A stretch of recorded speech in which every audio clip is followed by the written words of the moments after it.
ambalo ni swala nyeti, na kulingana na mimi nimeona ni swala ambalo pia limeturegesha nyuma kimaendeleo. Sijui kama mko na ufahamu kuwa hii county kuanzia mwezi wa 11 INFMIS ilikuwa imefungwa. Kwa hivyo hakukuwa kunawezekana kufanywa procurement hata kidogo. Na ukiangalia katika mduara wa bajeti huwa tuko na time frame ya kuimplement kila jambo. Sasa tunajiuliza ikiwa procurement imefungwa ni kumaanisha hakuna kitu chochote ambacho kilikuwa procured kuanzia Novemba mwaka jana mpaka wameifungua juzi baada ya supplementary budget. Na hilo swala mimi linigusa na nikaleta statement ndani ya bunge kuulizia ili tujue, wananchi wajue what was the motive ya kufunga hiyo INFMIS.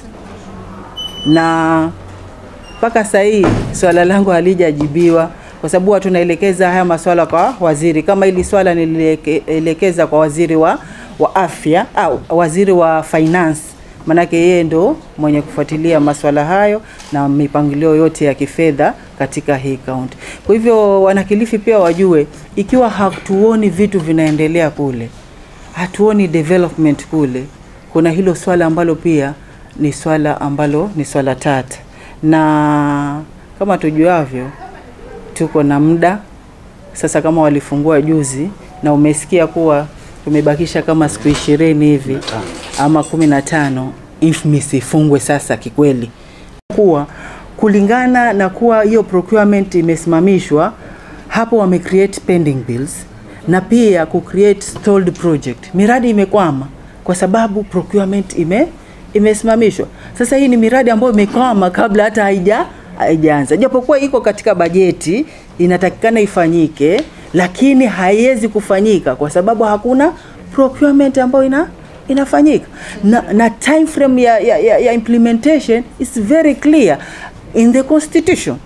Hii tayari inaonyesha kuwa hata serikali haifuati katiba iliyoko, kwa sababu swala la mzunguko wa bajeti liko ndani ya katiba.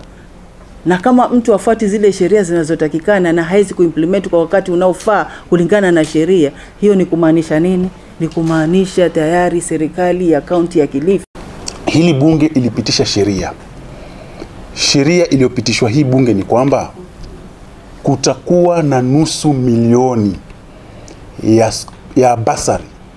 350 million ilikuwa inasimamia wale wanafunzi wengine, na 150 million kila mwaka inasimamia national students ambao walitulianza mwaka uliopita.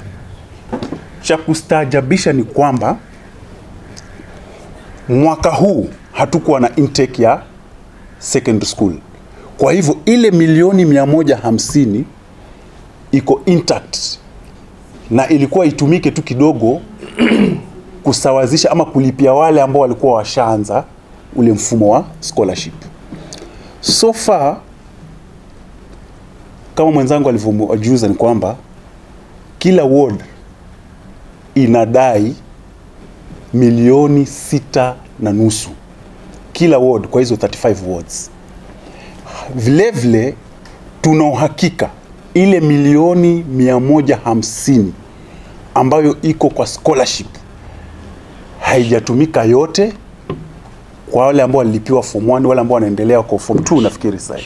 Wale wa national haijatumika yote. Sasa baadhi ya hayo maswali ndio walikuwa wajitokeze. Sisi kama representative of the people tuko hapa kuwauliza wao maswali, watupe majibu, ndo tuweze kuelezea watu wetu yale maswali ambao wanatuuliza.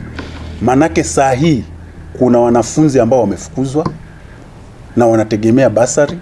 Kuna wale ambao wako kwa scholarship national schools, wengine wameandikiwa mabarua watoke shuleni kwa sababu zile fees hazijalipwa.